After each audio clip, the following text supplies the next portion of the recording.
হত্যার হুমকির পর এবার সালমান খানের বাড়ির সামনে গুলি। রূপালী পর্দায় অনেক খলনায়কের রাতের ঘুম তিনি কেড়ে নিয়েছেন। এবার তারই রাতের ঘুম প্রায় যেতে বসেছে। কিছুতেই যেন স্বস্তির নিঃশ্বাস ফেলতে পারছেন না বলিউড সুপারস্টার সালমান খান।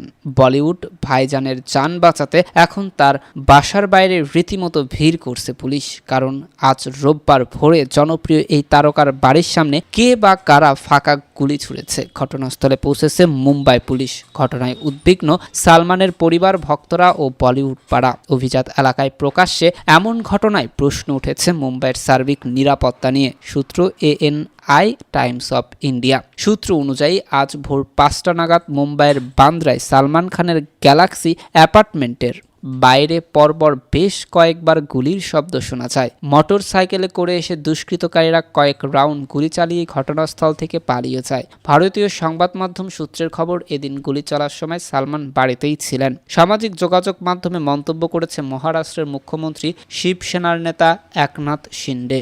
মুম্বাই পুলিশকে দ্রুত ব্যবস্থা নেওয়ার অনুরোধ জানিয়ে তিনি লিখেছেন, প্রিয় মুম্বাই পুলিশ, দ্রুত হামলাকারী ও এর মূল হোতাদের গ্রেপ্তার করুন। কি ঘটছে মুম্বাইতে? কোথায় নিরাপত্তা?